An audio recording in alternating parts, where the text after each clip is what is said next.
you're not wearing a tie."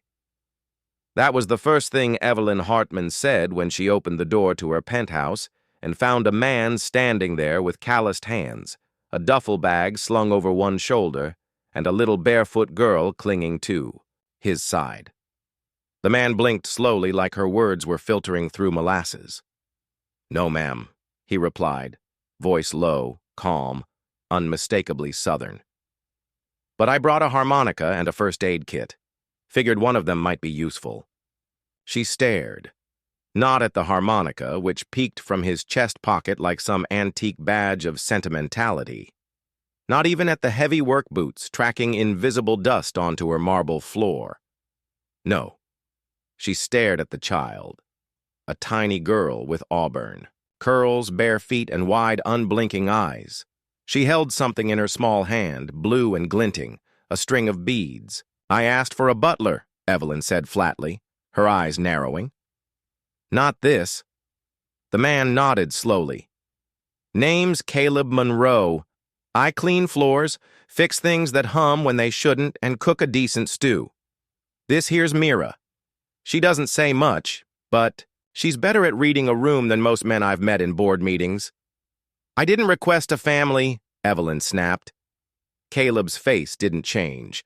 "I didn't request to be born with a wrench in my hand and a daughter I can't leave alone in an apartment, building with mold and thin walls. But here we are." There was silence. Not awkward, not even uncomfortable, just thick. The kind of silence that settles over people when something irreversible has just happened. Evelyn Hartman, CEO of Hartman Capital, known across the Eastern Seaboard as the woman who never blinks, blinked once. "Why are you even here?" she asked, arms folding tighter across her linen blouse. "You checked the urgent care box when submitting the request to the staffing agency," Caleb replied. "Penthouse, recovery, post-top, no elevator access to staff floor, 24-hour assistance. You wanted a butler. The agency sent a human." He gently nudged Mira forward. The little girl extended the string of blue beads in her hand. She didn't smile, didn't speak, just lifted her offering like a tiny oracle. "What is this?" Evelyn asked, not reaching for it. "She calls them mood beads," Caleb said. "Color tells you how she's feeling. Blue means she's calm, safe. I didn't ask how she feels." "No, ma'am." "But she noticed how you feel. That landed differently." Evelyn's breath caught barely. Her hip throbbed in the brace beneath her slacks. Her spine screamed from standing longer than the doctor recommended. The pain meds had worn off hours ago, but she hadn't wanted to seem weak when the agency sent their elite domestic candidate. Instead, they sent this man with sun-raised eyes and a child who spoke in color-coded crafts. She wanted to slam the door, call the agency, demand someone who wore cufflinks and used words like Madame and Tene, someone who didn't look like he'd spent the morning fixing a boiler in the Bronx and the afternoon changing his daughter's clothes in a truck stop restroom. Instead, she stepped aside. 2 weeks, she said, not looking at either of them. "I need help until I'm mobile. You sleep in the back room. No clutter, no music, no children in the common areas." She didn't wait for agreement. She turned, limping back into the sunlit space with its floor-to-ceiling windows and silence more expensive than most people's mortgages. Caleb followed silently. Mira didn't. She walked to the window, knelt, and began to line up the blue beads on the glass ledge, arranging them like little constellations. The first hour passed with little more than movement and observation.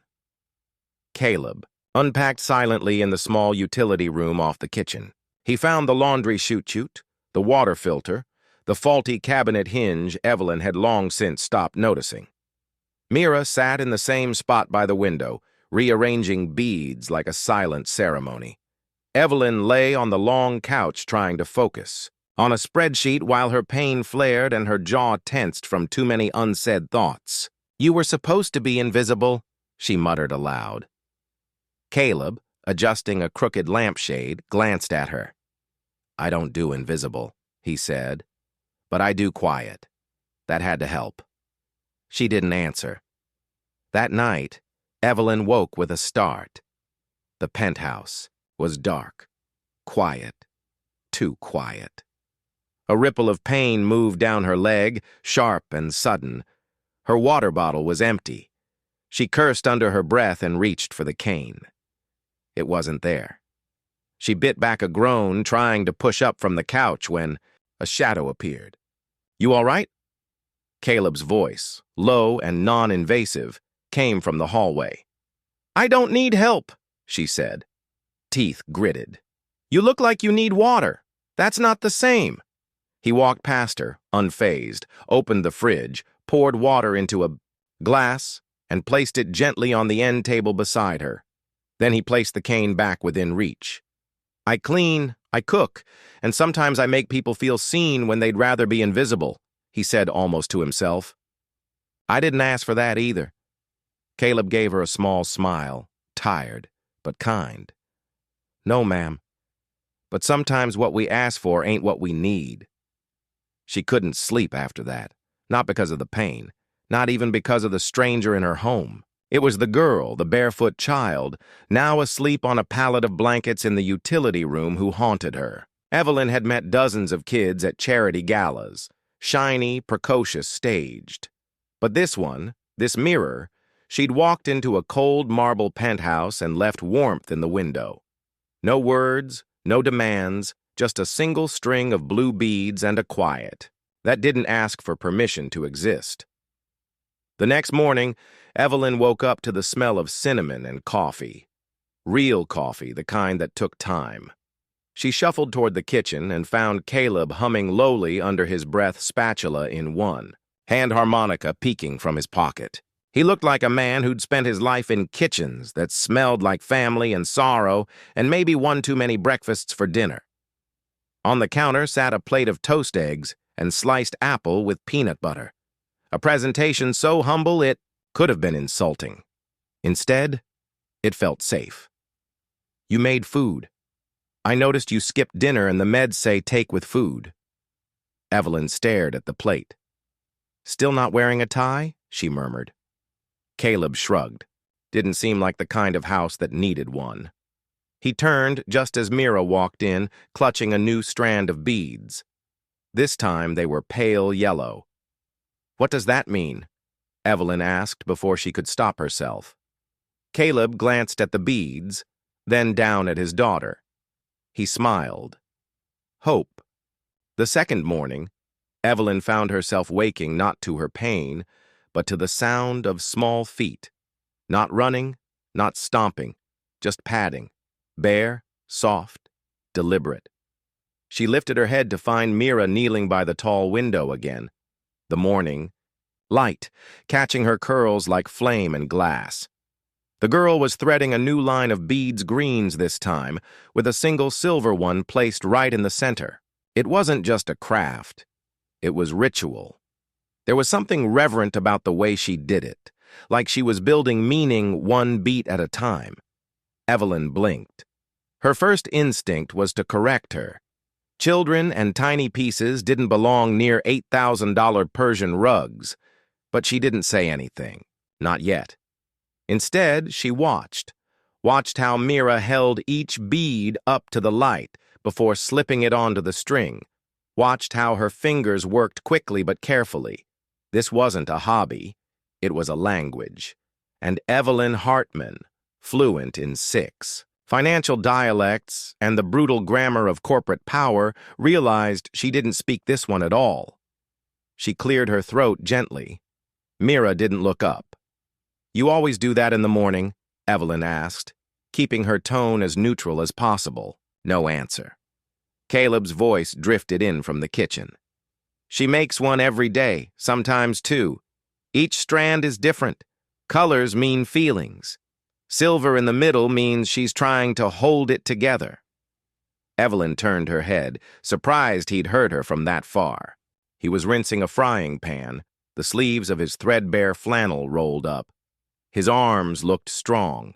Not gym strong, but built through decades of carrying too much strong. And she doesn't talk. Evelyn asked. Not with words. Caleb said simply, but she listens more than most people who never stop talking. She's 6. He nodded. Was she born that way?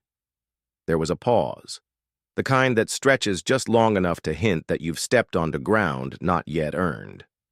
Some things changed after her mom passed. Caleb said, yes, still on the sink. Others were always there, just quiet like her. Evelyn looked back at Mira. The girl was now tying off the end of the strand with a perfect little knot, then gently hanging the finished piece on the window latch. It joined 3 others, forming a loose arc across the glass like a mood barometer, made of color and thread. Where'd she learn that? Evelyn asked. Nowhere, Caleb said. It's just how she copes. Some folks scream, some folks pray. Mira makes beauty out of beads when the world gets too loud. That line hit Evelyn somewhere she didn't expect, right in the hollow spot beneath her ribs where lately most things just echoed. Later that day, Evelyn had a follow-up call with the board. She didn't want Caleb in the room, certainly didn't want Mira nearby, but she couldn't exactly ask them to leave the penthouse. Instead, she retreated to her glass-walled study and closed the door, pretending, as she always did, that transparency was the same thing as control. The meeting was a disaster. Markets were sliding. A deal she thought airtight was leaking at every seam. Someone on the call hinted that the board was considering naming a temporary co-CEO while she recovered. Co-CEO as if she hadn't built the company brick by brick from her father's shell, as if they hadn't all depended on her judgment for a decade. She ended the call with her lips pressed so tightly together, her teeth ached. The moment she opened the door, she nearly collided with Mira, who had been sitting just outside with a new string of beads resting across her knees. They were red, startlingly red. No silver in sight. What does red mean? Evelyn asked before she could stop herself. Mira looked up those large, owl-like eyes watching her too closely. She says it means the world's a little angry today, Caleb said gently from behind the kitchen island. But that doesn't mean we have to be. Evelyn felt her throat tighten. She hated that. Hated the way this man spoke like he was narrating the inside of a heart. It was dangerous, unprofessional, disarming in ways she didn't have charts for. I'm not angry, she muttered, heading for the wine fridge. No, ma'am, Caleb said without looking at her. Just disappointed. That's a different kind of red. That evening, Evelyn finally asked the question that had been pressing at the edge of her mind since the first moment they arrived. Why didn't you say no? Caleb glanced up from where he was tightening a loose cabinet hinge. To what?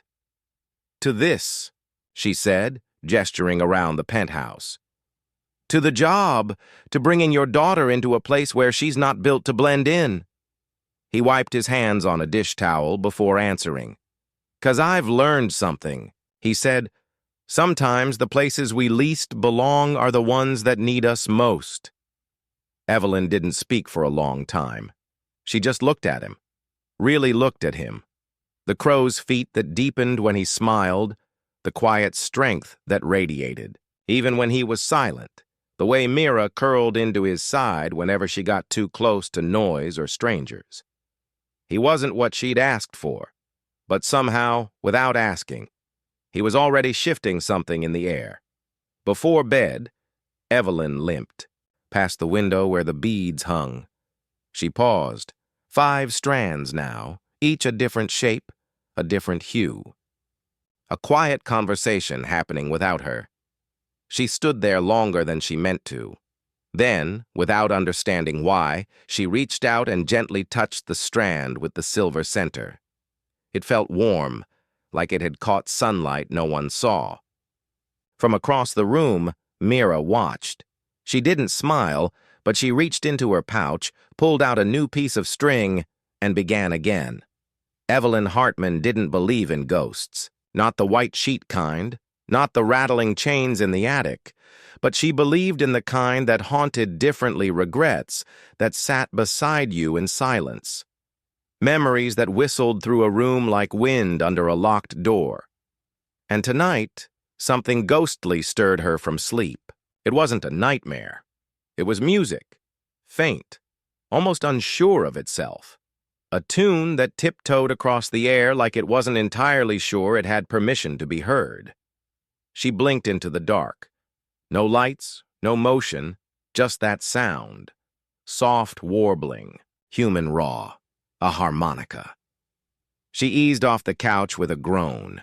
The pain in her hip protested, but she ignored it slowly, following the music like a thread tugging at her ribs. The melody floated from the kitchen, where a single light glowed like a secret. Caleb was sitting at the table, elbows resting on the surface harmonica pressed to his lips. His eyes were half closed, not asleep, not awake, just somewhere else. The tune was old, not familiar like a radio song, but familiar like a memory you never made. It was the kind of music that didn't need words, because the man playing it had already lived through what the lyrics would have said. Evelyn leaned against, the doorway unseen. Mira was curled up nearby, asleep under a blanket made of something old and handmade. Her hand still clutched a half-finished strand of amber and cream beads. A single tear-shaped one had rolled from her palm onto the floor. Caleb played for another 30 seconds, then stopped like the melody had nowhere else to go. He set the harmonica, down with a care usually reserved for holy things. "That song," Evelyn said softly, finally stepping into the light. "It sounds like it used to belong to someone else." Caleb didn't startle. He looked at her eyes steady but quieter than before. "It did," he said. Her name was Sarah. Evelyn nodded, though she didn't know what to say. "I never learned to read music," Caleb continued. "But she could. Played piano like the keys were part of her skin. When she was pregnant with Mira, I used to try to play along just to make her laugh. I was terrible." He gave a dry chuckle barely there. But one day she said, "You don't play it right, but you play it like you mean it." Evelyn's throat tightened. "That melody's mine now. Not because I earned it, but because it's all I've got left that still sounds like her." The silence after was long. Not awkward, Reverend. Finally, Evelyn spoke. "You know, when I was 10, my mother hired a violinist to play at her birthday brunch, one of those private events on the rooftop garden. I wore a patent leather shoes and a dress that itched." She smiled faintly. "The violinist played a Maria, and I cried. Not because it was sad, because it was too beautiful. My mother told me to excuse myself and get it together." Caleb didn't respond with pity, just listened. Evelyn stepped forward slowly and sat at the far end of the table. "Sometimes I wonder," she said, "if I stopped crying that day and just never started again." Caleb looked at her the way only someone who'd lost more than he ever said out loud could look. "Music has a way of finding what words," Missy said. She nodded once, then let her eyes rest on the harmonica. "Will you play it again?" He raised an eyebrow. "Now, yes, but not something for her," she added, her voice steadying. "Something for now." Caleb hesitated, then picked up the instrument. Again. This time, the song that emerged was different. Lighter, still raw, still real. But this one had hope curled around the edges. It made Evelyn think of rain stopping just before dawn, of porch lights left on just in case someone came home. And somewhere between the third and fourth note, her hand found its way to the table, rested there open. Mira, half asleep on the floor, stirred and rolled closer, still silent. But she reached out too and placed the lone bead that had rolled away onto Evelyn's palm. It was clear, translucent, barely there. Evelyn stared at it, stunned. "What's this one mean?" she whispered. Caleb glanced down. "Mean she sees you?" Evelyn closed her fingers around it. The next morning, Evelyn didn't snap when Caleb left a mug on the wrong coaster. She didn't raise an eyebrow when Mira hung a pale green strand on the hallway light switch. She didn't even flinch when she caught her own reflection in the mirror messy bun. No makeup flannel robe. She looked human. Later, when she passed by, the piano in the corner, one she hadn't touched in 5 years. She paused. She pressed a single key. It rang out sharp and clean in the quiet. Mira looked up from her beadwork. Evelyn smiled, tentative. "That one's for you." The child tilted her head, then selected a blue bead and rolled it across the floor toward her. That night, Caleb cooked grilled cheese with rosemary and tomato bisque. Simple, honest, the kind of dinner that didn't need an excuse to exist. "Why the harmonica?" Evelyn asked mid-bite. Caleb took a sip of coffee before answering. "Because it fits in your pocket," he said, "and some days you need to carry the music with you, especially when you've forgotten what home sounds like." Evelyn stared at him. There it was again. One of those sentences that didn't just land, it stayed. "You talk like someone who's read a lot," she said. Caleb smiled. "No, ma'am. I've just buried enough to know what's worth saying out loud." When Evelyn went to bed that night, she carried the clear bead with her. Not out of sentiment, but because for the first time in years, she didn't want to be the only thing in the room that knew how she truly felt. And on the windowsill, 5 strands of beads caught the moonlight. Each one different, each one whispering something no word ever could. "Sir, I'm going to have to ask you to take the service elevator." Caleb turned, holding a bag of groceries in one hand and Mira's small fingers in the other.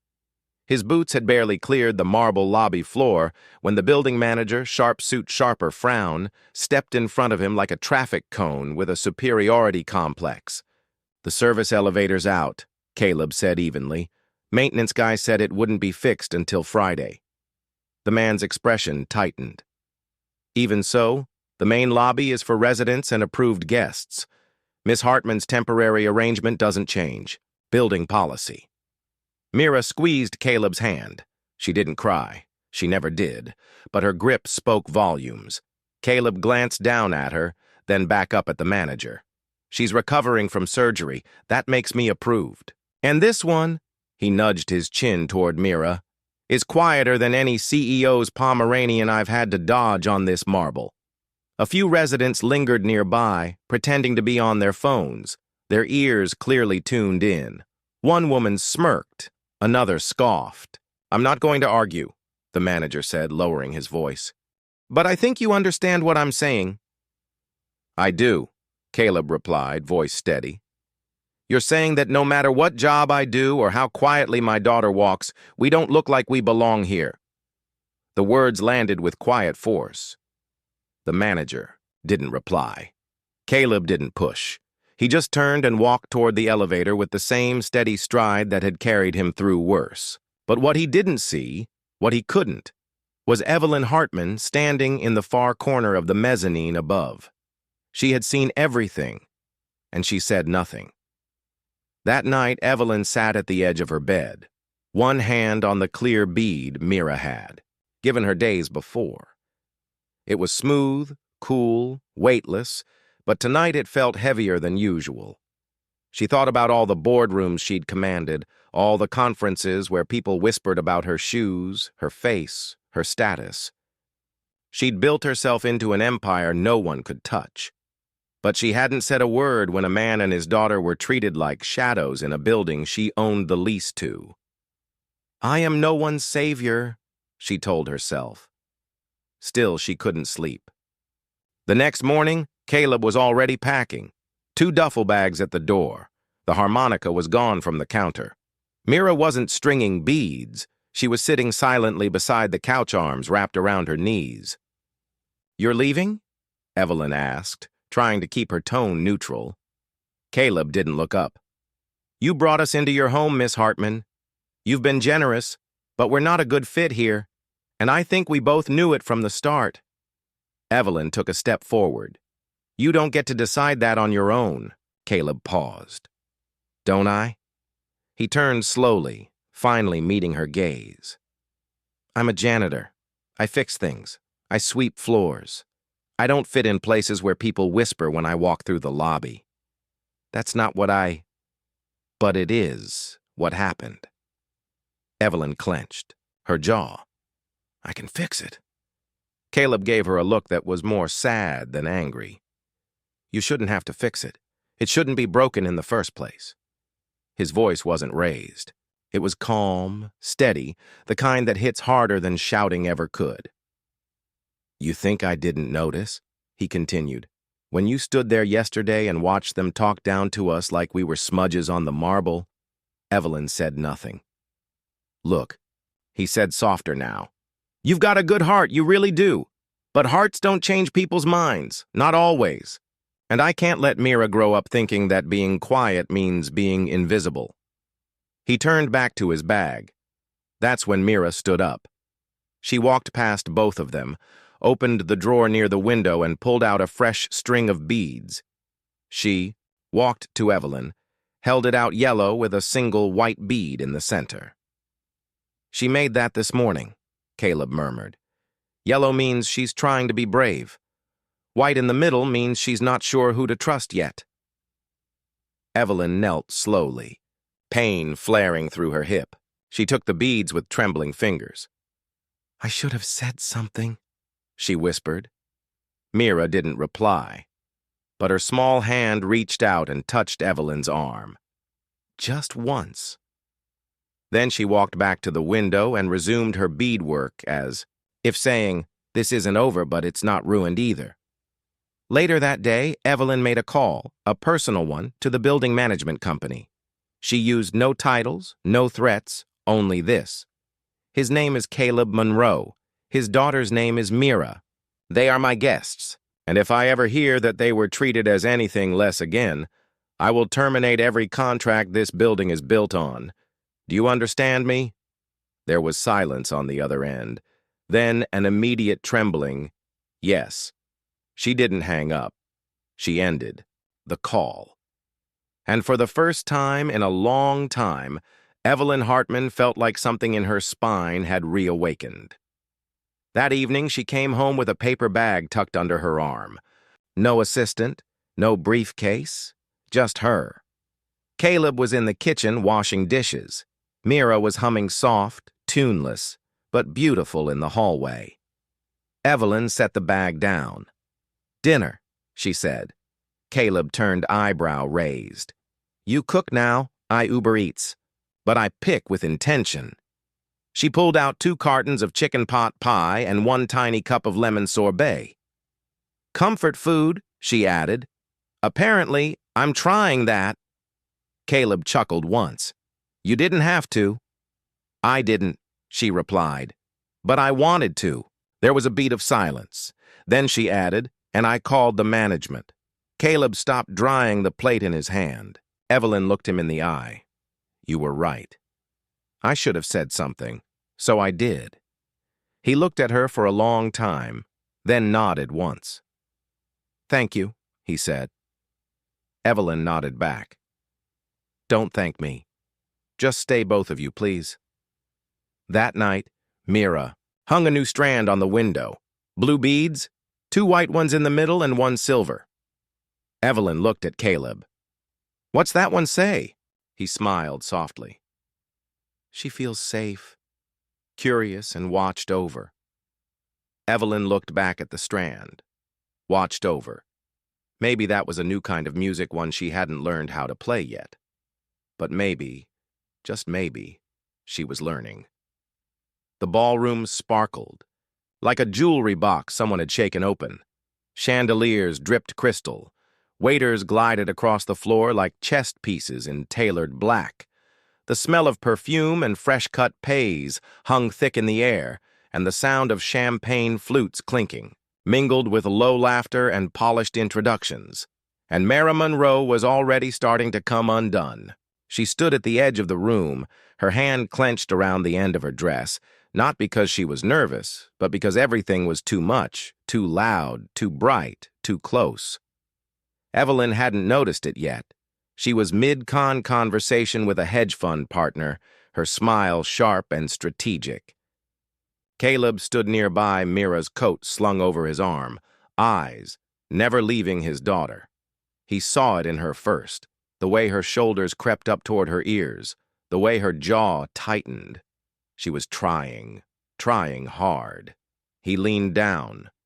"You okay, Bug?" She didn't answer, just stared across the room at a flickering wall sconce that wouldn't stop buzzing. Caleb's voice dropped to a whisper. "We can step out." But then Evelyn turned. "There you are," she said, walking toward them. Her dress shimmered like liquid silver under the lights. "They're just about to announce the board restructuring. I'd like you both close, Mira too. It sends a message." Caleb hesitated. "Evelyn, it's 5 minutes," she said quickly. "We'll be in and out, please." Mira glanced up at her father, her fingers now twisted in the hem of her sleeve. Caleb looked down at her. 5 minutes, he repeated softly. She nodded once, and that was the mistake. 2 minutes into the speech, Mira dropped the beads. Not on purpose. She had been clutching a string of soft blue ones, her version of armor, and they slipped. The strand hit the polished marble with a sound that might as well have been a gunshot in the silence between words. Beads scattered, dozens of them, rolling like frightened marbles across the floor under heels and designer shoes. Mira froze, not the kind of stillness that comes from embarrassment, the kind that comes from sensory collapse. Her hands went to her ears. Her breath quickened. Her shoes, borrowed and too tight, had already been kicked off. Her bare feet curled against the cold floor as she dropped to her knees. A quiet gasp rippled across the room. Then whispers. One voice said, "Is she okay?" Another, less kind, said, "Good Lord, who brings a child like that to an event like this?" And then came the one that made Caleb's jaw tighten. "Special kids don't belong in spaces like this. It's uncomfortable for everyone." Before Caleb could move, Evelyn was already there. She didn't hesitate, didn't flinch. She dropped to her knees right beside Mira, letting the chilled marble press against her own. Without saying a word, she began picking up the beads one by one. And then she spoke soft calm, not for the room, but for the girl beside her. "You dropped something beautiful," she said gently. "But it doesn't mean you broke it. Sometimes, beautiful things need to fall apart so we know how much they mattered." Mira's breathing hitched, but she looked at Evelyn, really looked. Caleb watched, stunned, as his daughter let Evelyn's hand rest gently over hers. No pulling away, no flinch. Evelyn lifted one of the beads to her lips, kissed it softly, then placed it back into Mira's palm, and then she turned to the room. "She's not broken," Evelyn said clearly, standing slowly, her voice unwavering. "She's overwhelmed. There's a difference." The room went silent. "You want to talk about discomfort?" Evelyn continued. "Then let's talk about how uncomfortable it must be to live in a world not built for you, to have to carry your calm around your wrist just to make it through a room like this." She turned slowly, scanning every face. "This child has more courage in her silence than half the board has in a quarterly report." No one moved. No one dared to interrupt. Then Evelyn did something no one expected, least of all Caleb. She took off her heels right there in the middle of a multi-million-dollar fundraiser. She dropped them beside Mira and stood barefoot on the cold marble. "She doesn't need to adjust to this world." Evelyn said sometimes the world needs to adjust to her. 10 minutes later, Mira sat in a quiet hallway tucked behind the ballroom. The lights were dimmer, the sound muffled. She was stringing the beads again, her hands steady now. Caleb sat beside her watching. "I thought it was too much," he said quietly. "I should have said no." Evelyn, leaning against the wall opposite, replied, "You didn't fail her. You trusted her. That's what she'll remember." Caleb looked at her, eyes softening. "She trusts you now." Evelyn blinked. That's not nothing, he added. She stepped forward and knelt beside Mira. You okay if I help? She asked. Mira nodded and handed her a bead, a single red one. Evelyn looked up at Caleb. What's this one mean? He smiled faintly. Means she's proud. Back inside the ballroom, no one mentioned the interruption. They didn't dare. Instead, they watched Evelyn Hartman walk back in barefoot holding a child's hand. And for once, everyone else felt underdressed. It was the smallest drawer in the penthouse, not the one with the files or the contracts or the expensive pens Evelyn never actually used. This drawer sat at the corner of the hallway console table, hidden under a vase of white leaves. Mira found it on a quiet morning when the world hadn't yet asked anything of her. She wasn't snooping, just existing, the way children do when they're comfortable in a space. She tugged the drawer gently. It stuck at first, then gave. Inside was a single photo, worn around the edges, the kind of wear that doesn't come from age, but from being touched too often. It was a woman, smiling, wide arms around a small girl with tangled curls and blue beads in her hand. The girl was Mira. The woman was not Evelyn. When Evelyn walked in, Mira didn't startle. She was sitting cross-legged in the sunbeam near the window, the photo balanced carefully in her lap. Evelyn froze in the doorway. That's yours, she said gently. You're allowed to hold it. Mira looked up, searching Evelyn's face for signs of approval. Anger, withdrawal. Finding none, she turned the photo slightly as if offering to share the memory. Evelyn walked over slowly and knelt beside her. That's Sarah, she whispered. Your mom? Mira nodded. Evelyn studied the photo more closely now.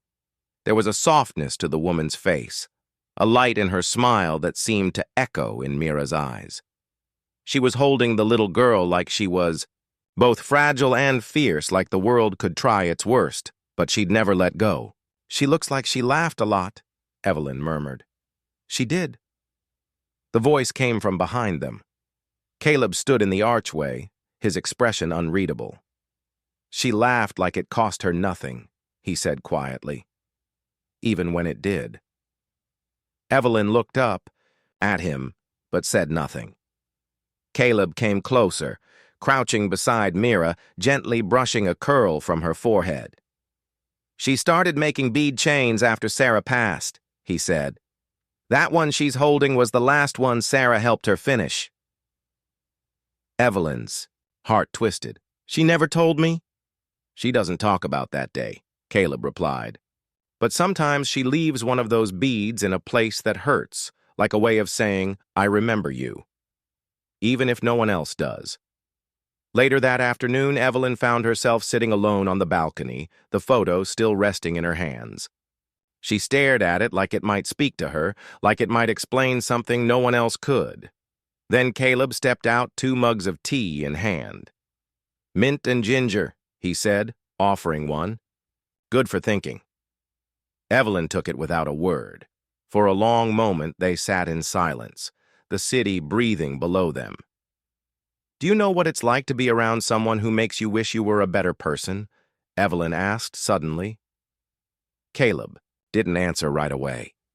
I do, he said. She's sleeping in your guest room right now. Evelyn smiled, the smallest curve of her lips. I thought I knew what healing looked like, she said. Therapy, yoga, expensive retreats in the desert. But that girl, she healed something in me without saying a single word. Caleb looked at her, then eyes steady. She sees what matters, he said. Not because she's broken, but because she knows what it's like to carry sharp edges. Evelyn traced her thumb along the photo's corner. I was 12 the last time someone held my hand just to say I'm here, she whispered. And I think that morning in the hallway when she gave me that bead, that was the first time in 20 years someone reached for me without expecting something back. Caleb didn't speak. He just listened because some truths are too tender to echo back. That evening, Mira strung a new strand of beads. She used sky blue, white, and one translucent green in the center. She handed it to Evelyn with both hands. Evelyn knelt to her level. What does green mean? Mira hesitated, then raised her hand, slowly, and touched the necklace Evelyn wore. Not the diamonds, the small silver chain tucked beneath. Evelyn pulled it out. It was a locket. Inside a photo of her younger self and her mother. The green bead Mira pointed, then gently tapped her own chest. She thinks you're trying to grow, Caleb translated. Evelyn's eyes burned. Well, she said, softly, maybe I am. The next morning, Evelyn went to the corner of the penthouse where the old, upright piano stood. She hadn't touched it in years. She dusted the keys. Then, awkwardly, she sat down. Mira padded in quietly and stood beside her. Evelyn lifted the fallboard and pressed a key. A low A, then another. Slowly, a clumsy melody began to emerge off-key, but intentional. Mira didn't laugh, didn't flinch. Instead, she sat beside her and placed a single beat on the music stand, a soft violet one. "What's this mean?" Evelyn asked, breath-catching. Mira tilted her head, then whispered something so faint it barely existed. Evelyn froze. "What did you say, sweetheart?" Mira looked up and said just above a breath, "Safe."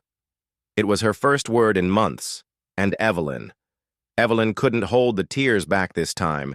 She didn't want to. The rain had stopped just after dawn.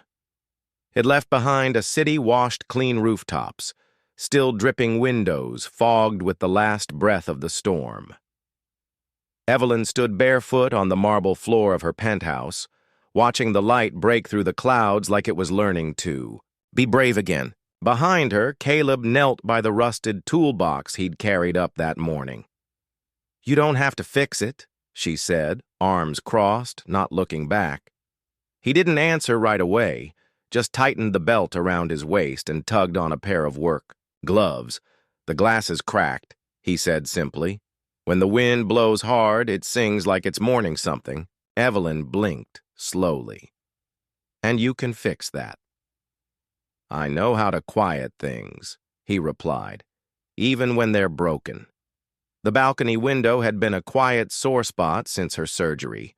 The top right panel had a spiderweb fracture, small, but enough to make her flinch every time thunder hit.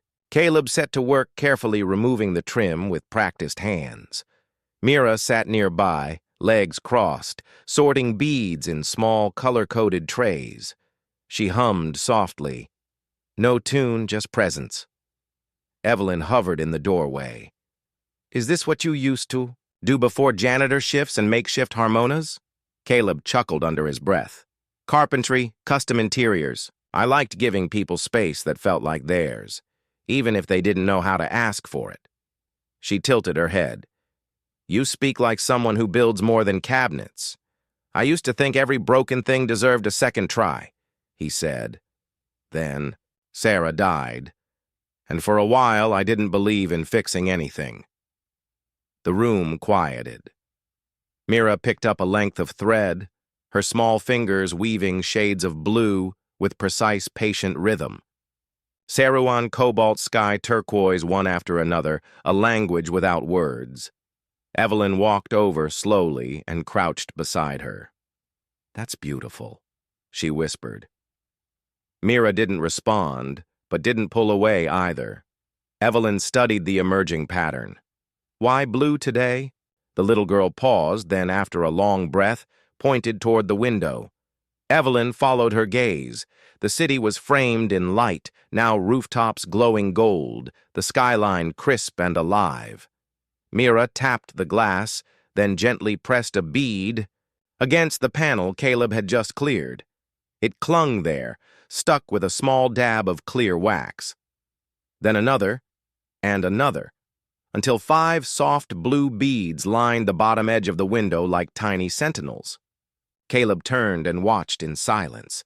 Evelyn's voice cracked. "What do the blue ones mean?" Mira looked up. For a moment, her lip trembled like she might not answer. Then she whispered, barely audible, Blue means someone is waiting for you to come home.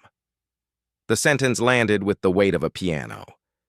Evelyn froze. Her hand instinctively covered her heart. Sweetheart. Mira looked down as if uncertain she should have said it, but Evelyn knelt lower, gently touching her shoulder. Thank you. That's the most beautiful meaning I've ever heard. Caleb stood now, gloves still on, but his hands were shaking slightly. She used to say that to Sarah, he murmured, even when she was too little to understand it herself. After school, when I'd pick her up, she'd hold up the necklace and ask if it was still blue, just to make sure home was still safe. Later that evening, as twilight settled like silk over the skyline, Evelyn stood at the balcony again. The panel was restored. Clean lines, no cracks, no ghosts. But the real change wasn't in the glass. It was in the row of blue beads Mira had gently pressed. Across the corner, they shimmered faintly in the dim light, catching reflections of the world outside, and maybe of the one inside, too. Caleb joined her, holding 2 mugs, chamomile and lemon this time. Nice work today, she said softly. He nodded. You let me fix something. I didn't think it needed fixing, she admitted. Not until it stopped making that noise. He sipped quietly. Most things don't feel broken until silence makes you notice. She turned toward him, then studying his face, the gentle creases at his eyes, the roughness in his jaw, the steadiness that never seemed to waver. Caleb, she said, voice low. She looked up. That was awful. Caleb shook his head. That was you. She blinked, meaning he leaned forward. You didn't copy me. You didn't try to sound like anyone else. You just played what you could. That's braver than good. Evelyn looked down, at the instrument again. I've spent my whole life trying to be good. And she met his eyes. It's exhausting. He nodded. Try honest instead. That night, the 3 of them sat on the balcony. Chicago shimmered below gold and cold and endless. Mira had brought out her newest bead strand, this one with 3 names written on little white. Tags. Mira, Caleb, Evelyn. They fluttered in the breeze like they were trying to become something more permanent. Evelyn held the harmonica again, tried another note. It came out wobbly but sweet. Caleb nodded approvingly. You're learning. She glanced sideways at him. You ever get tired of being right? Only when I know I'm not, he said, then added, but I'm right about this. Evelyn leaned her head back against the chair. This Caleb's voice was steady. You, Mira. This apartment. These nights. She exhaled slowly. I'm scared. I know. I've never shared my space like this. Not even when I was married. Not really. Caleb turned toward her, his gaze gentle. You don't have to explain. But she did anyway, being needed that I understood in boardrooms on paper. I'm good at being useful, but being wanted, being chosen, that terrifies me. Caleb looked down at his hands. I once asked Sarah why she stayed. With me, he said. She said, because you see the worst in people and love them anyway. Evelyn swallowed hard. I don't know if I'm strong enough for that, she whispered. I think you are, he said. How do you know? He met her eyes unwavering. Because you haven't run. Not once. Mira fell asleep on a blanket at their feet, her beadwork draped across her chest like armor made of color and trust. Evelyn reached down, brushed a strand of hair from the girl's face. I used to think healing was something you did, she said. A checklist, a program. Now I think maybe it's just having someone beside you while you figure out how to live again. Caleb's voice was quiet. That's all I've ever tried to be. She turned toward him. You are. The next morning, Evelyn woke to the sound of humming. Not harmonica, just a human hum. Low, warm, imperfect. She padded into the kitchen and found Caleb standing by the stove, flipping pancakes, barefoot hair still damp from the shower. She stared at him like he wasn't real. "Morning," he said. "You cook." "I flip," he corrected. "Mira handles taste. I'm just the structure guy." Evelyn laughed. A real laugh, unfiltered. It startled her. "Wow," she said. "That felt illegal." Caleb handed her a plate.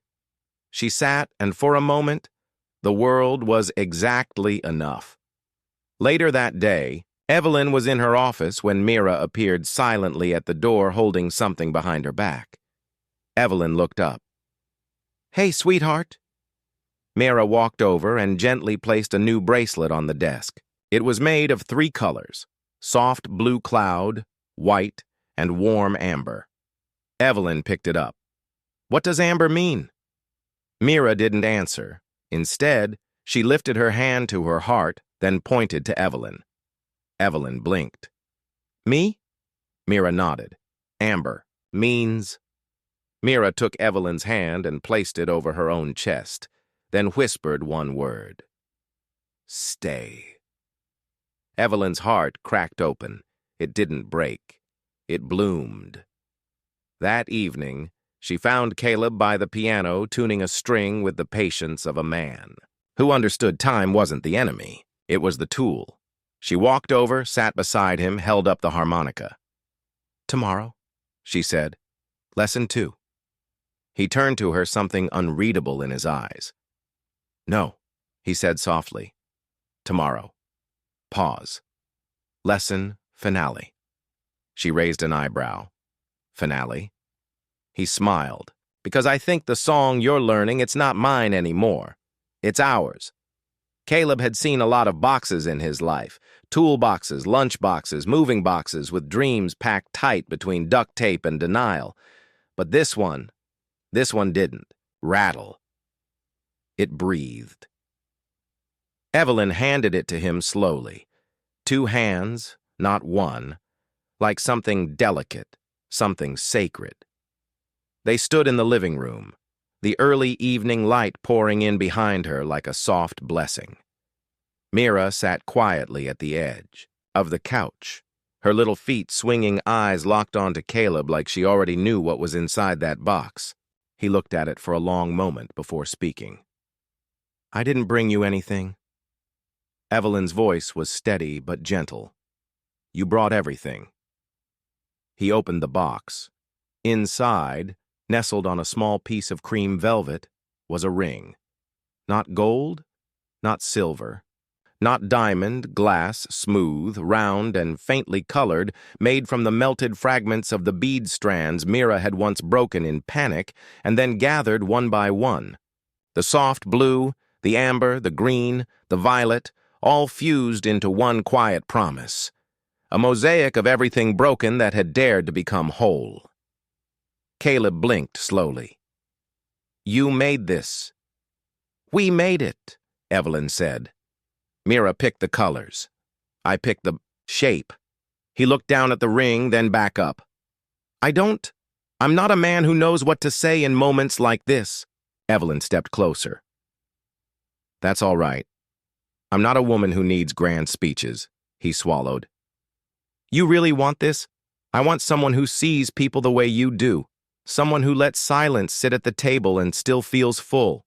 Someone who fixes what he didn't break and never calls it a favor." Caleb's voice cracked. "Villain!" She cut in soft, but certain. "I don't want a man who will save me. I want a man who will stay." And then before he could reply, Mira got up and walked between them. She reached into her pocket and pulled out a bead one Caleb hadn't seen before. Clear, faceted, catching the light like it knew how to hold it. She pressed it into his hand. "What's this one mean?" he whispered. Mira pointed at her chest, then at his, then hers again. Evelyn translated quietly. "It means home." Caleb's hand trembled. "I don't know how to be somebody's future." Evelyn smiled, slow, real, and almost shy. "Then just be there now, and if that turns into forever, we'll let it." That night they didn't have a toast. No champagne, no violin quartet on a rooftop terrace, Just pizza on the balcony, Mira in pajamas, and Caleb holding Evelyn's hand like it might still disappear. But it didn't. It stayed. Later, when Mira had fallen asleep on the couch with a beaded strand wrapped around her wrist like a dream catcher, Evelyn brought out the harmonica one last time. She turned it in her hands like an old friend. Then looked at Caleb. Still owe me that finale. He raised an eyebrow. You want to hear it now? She nodded. He pulled out his own harmonica, an older one scratched but well-loved, and for a few moments there was only breath. Then music. But it wasn't the mournful melody Evelyn had expected. This one was lighter, curious. It stumbled at first, just like she had, but then found its rhythm, found its joy. She listened in awe. That's not the song you played before. No, he said. This one hasn't existed until today. He paused. It's our song now. Evelyn smiled, her eyes glassy. Can you teach it to me? He reached over, placing his harmonica in her hand. Only if you promise to change it as we go. She nodded, and together they played something new. Imperfect, honest, beautiful. The next morning, Evelyn placed the glass ring back into the box, not to hide it, but to protect it. It wasn't about display, it was about memory. She tucked it into her nightstand beside the photo of her and her mother, the one she'd kept buried for years. Now it sat beside something fragile that had survived fire. She ran her fingers along the edge of the velvet. I don't need a diamond, she whispered to herself. I just need something that remembers what it took to shine. That afternoon, as Caleb repaired a cracked tile near the back door, Evelyn stepped outside barefoot holding 2 mugs of mint tea. You're avoiding me, she teased. I'm a janitor, he grinned. We're experts in strategic disappearance. She handed him a mug. They stood in the breeze, the city moving around them like an orchestra with no conductor. I used to think love was a transaction, Evelyn said. Give this. Get that. Caleb raised his cup, and now she smiled. Now I think it's just noticing. Noticing when someone's tired even when they don't say it. When someone's trying even if they fail. When someone's still standing when they could have chosen to leave. Caleb looked down, then back at her. So what? Are you noticing now? She leaned her head on his shoulder that I'm not alone. That night before bed, Mira placed a new bead string on Evelyn's nightstand. All white, no color, just soft, translucent white. Evelyn picked it up, confused. What? Does this mean? Mira simply touched the string to her lips, then her heart. Evelyn exhaled, eyes burning. Caleb from the doorway translated softly. She says it's the color of trust. The city didn't pause for their love story. It kept spinning. But somewhere in a penthouse where a butler never arrived and a janitor never truly left a little girl threaded beads like they were stardust. And 2 people finally understood. You don't have to be whole to be chosen. You just have to stay long, enough to matter. 6 months later, the sky over Maplewood shimmered with the kind of light that only comes after rain. The ribbon was soft blue, just like the beads Mira used to string. It fluttered gently in the breeze as she stood on a small wooden stage, clutching a pair of oversized scissors with both hands.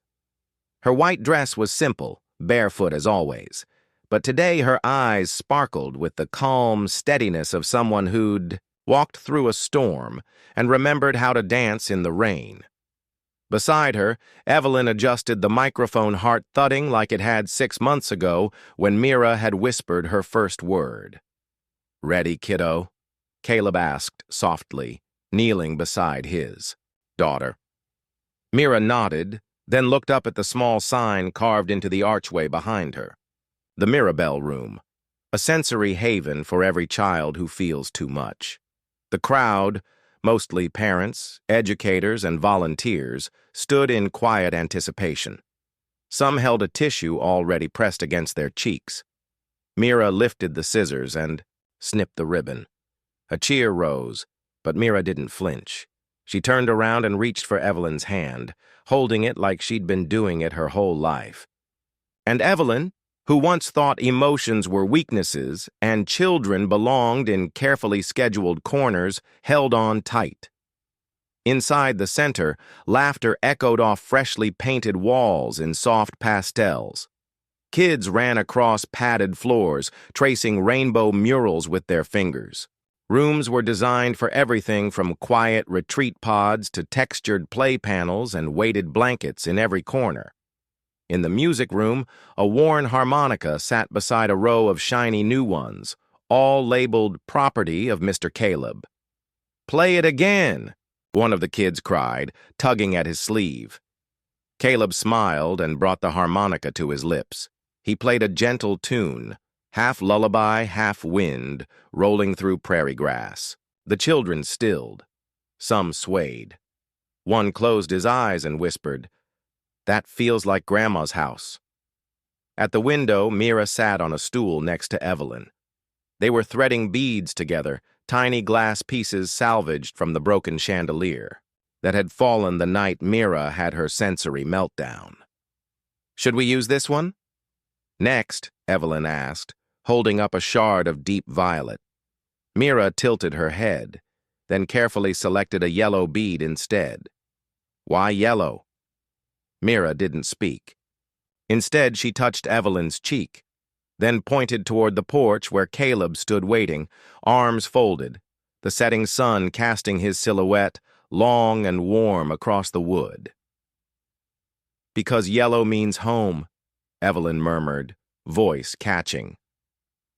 Later, when the center had emptied and only their small family remained, they sat on the porch in silence. Mira dozed on Evelyn's lap, fingers still curled around the unfinished bead strand. Caleb stood at the edge of the porch, harmonica in one hand, the other tucked in his jacket pocket. "You know," he said without turning around, "I never thought I'd be back here in a real porch swing with the smell of lemonade and somebody humming off-key inside." Evelyn smiled faintly. "You thought you'd be alone forever?" He turned now. "Didn't you?" She nodded. "I thought needing someone meant losing control. That love was a liability." And now she looked down at Mira, brushing a loose curl from the girl's brow. "Now I think love might be the only thing that teaches us how to stay." Caleb came closer, his boots thudding softly on the porch planks. "I have something for you," he said, pulling a small velvet pouch from his pocket. Evelyn raised an eyebrow. "Is it another harmonica?" He chuckled. "No, that's lesson 3. You're not ready yet." She opened the pouch. Inside was a ring. Not gold, not diamond, not any metal that would show up in a catalog. It was a circle of fused beads, translucent glass, pieces in every color they'd used together over the past months. Yellow, blue, green, violet. One was cracked down the middle, but it held. "I didn't make it alone," he said. Mira picked the order. "I just glued it together." Evelyn's throat tightened. She couldn't speak. "I know you can buy something shinier," he added quickly. "But I thought, if you ever want to wear something made from the things we broke and healed together." She didn't let him finish. She reached for his hand and slid the ring on her own finger. "I don't want shiny," she whispered. "I want real." Caleb nodded. "Then I guess we're really doing this." Evelyn leaned into him. Mira stirred slightly, then settled again. In the distance, a street lamp flickered on. A few days later, the ceremony was held right there on the porch. No tuxedos, no string quartet, just Mira in a daisy crown, Evelyn in a pale blue dress, and Caleb in his nicest flannel. They exchanged vows with no script, no officiant. Just this. "I promise to stay when it's quiet," Evelyn said, "and when it's chaos." "I promise to listen even when there are no words," Caleb replied. Mira handed them the rings, and that was enough. That night, As stars blinked above the small house behind the center, Evelyn tucked Mira into bed. Mamra whispered clear as day now. Evelyn froze. She turned slowly, kneeling beside the bed. "Yes, sweetheart." Mira reached up and cupped Evelyn's face in her small hands. "Mom," she repeated and kissed her cheek. It was not a question, not a trial run. It was her truth. Evelyn wept into the girl's hair and whispered, "I will never let go." Outside, Caleb stood at the window, watching, not through glass, but through the soft blue beads now strung across the sill. He pressed the harmonica to his lips, played the waltz he once kept locked in grief. This time it didn't ache, it danced, and in that moment, beneath the moon and the window, and the promise that love could be quiet and fierce and fully earned, they were finally home. And maybe that's what real love looks like. Not perfect, not polished, but made from pieces we choose to keep even after they've been cracked. If this story touched your heart even just a little, we'd love to know where you're watching from. Drop a comment below. Tell us your city, your story, or simply say hello. We read every single one. And if you believe in stories that heal, stories that remind us we're not alone, go ahead and hit that subscribe button. Join our growing family of listeners from all over the world. There's always room on this porch for one more heart. From all of us here, thank you for watching. We're grateful you chose to spend time with us today. Until the next story, stay kind, stay strong, and never stop believing in the beauty of second chances.